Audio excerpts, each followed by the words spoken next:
જિલ્લામાં વન્ય પ્રાણીઓના હુમલાની ઘટના વધી રહી છે। ધારી ગીર પૂર્વના દલખાણીયા રેન્જના ત્રંબકપુર ગામે દીપડાએ 1 વર્ષની બાળકીનો ભોગ લીધો। ત્રંબકપુર ગામે ખેતરમાં રહેતા શ્રમિક પરિવારની બાળકીને દીપડાએ શિકાર બનાવી। બપોરના સમયે માતા ખેતરમાં રોટલી બનાવતી હતી ત્યારે 1 વર્ષની બાળકી માતાની બાજુમાં રમી રહી હતી। અચાનક જ દીપડો વાડીમાં ઘૂસી આવ્યો અને બાળકીને ઉઠાવીને લઈ ગયો। માતાએ મદદ માટે બૂમાબૂમ કરતા આસપાસના લોકો દોડી આવ્યા હતા અને વન વિભાગને જાણ કરી હતી। સાંજે 6 વાગ્યાની આજુબાજુ એના મમ્મી રોટલી ઘડતા હતા અને એની બાજુમાંથી બાળકીને દીપડો ઢસડીને લઈ ગયો અને દીપડો પછી મજૂરો અંદર એવડામાં ગયા તો ત્યાં મૃત હાલતમાં બાળકી પડી હતી। પછી અમે જંગલ ખાતાવાળાને જાણ કરી અને તાત્કાલિક આવી ગયા અને પછી હોસ્પિટલ લઈ ગયા, પીએમ કરી અને એને એમપીમાં મોકલી દીધા છે। માંગ શું તમારી? માંગ તો જલ્દી દીપડો પકડાય એવી અમારી માંગ છે। વન વિભાગની ટીમ તાત્કાલિક ઘટના સ્થળ પર પહોંચી અને શોધખોળ હાથ ધરી હતી, જેમાં બાળકીનો મૃતદેહ મળી આવ્યો હતો। બાળકીના મૃતદેહને ધારીની સિવિલ હોસ્પિટલમાં પોસ્ટમોર્ટમ માટે ખસેડાયો। બીજી તરફ માનવભક્ષી દીપડાને પકડવા વન વિભાગે પાંજરા ગોઠવ્યા છે। વન વિભાગે વિવિધ સ્થળે કુલ 7 પાંજરા ગોઠવ્યા છે। અમરેલી જિલ્લામાં છેલ્લા 4 દિવસમાં વન્ય પ્રાણીના હુમલાની આ ત્રીજી ઘટના છે। આ પહેલા સિંહણના હુમલાની 2 ઘટના સામે આવી હતી।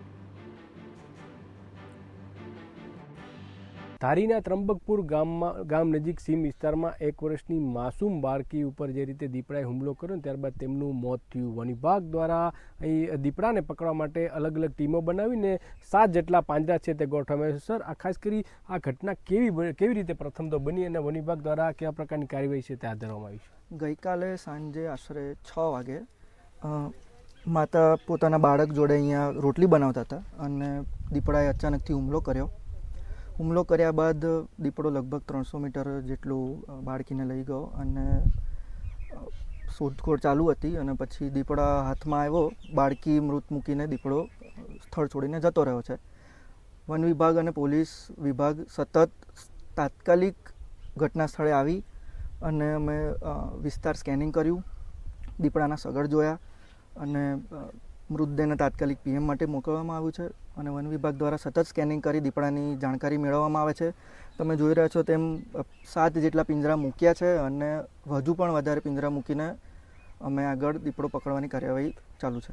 સર, જે રીતે સતત ઘટના વધી રહી છે, ખાંભા હોય, ધારી હોય, શું લોકોને શું અપીલ કરશો? કેમ કે સતત આ પ્રકારની સીમ વિસ્તારમાં ઘટના બનતી હોય છે। સીમ વિસ્તારમાં ઘટના બને તે માટે વન વિભાગ તરફથી અપીલ રહેશે કે નાના બાળકોને ખાસ સાચવવું, ખુલ્લામાં ના સૂવું અને સરકાર દ્વારા આપતા માચડાનો ઉપયોગ કરવો અને સવારે અને સાંજે ઢળતી સાંજે તો ખાસ ધ્યાન રાખવું।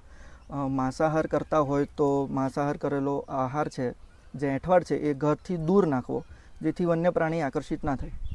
તો આ હતા આરએફઓ, તેમનું કહેવું છે કે લોકોએ પણ સાવચેતી રાખવાની જરૂર છે, ખાસ કરી ખુલ્લામાં ન સૂવું સીમ વિસ્તારમાં, જ્યારે સાંજના સમયે પણ લોકોએ એલર્ટ રહેવું જોઈએ। આ પ્રકારની વન વિભાગ દ્વારા એક લોકોને પણ અપીલ કરવામાં આવી છે। ઉપરાંત 7 જેટલા પાંજરા છે તે તેમને દીપડાને પકડવા માટે અલગ અલગ વિસ્તારમાં ગોઠવી દેવામાં આવ્યા છે। દીપડાનું સતત સ્કેનિંગ કરી રહ્યા છે, દીપડાને ઝડપથી પકડાય તે માટેના તમામ વન વિભાગ છે તે પ્રયાસ છે તે કરી રહ્યા છે। જયદેવ કાઠી, TV9 ધારી।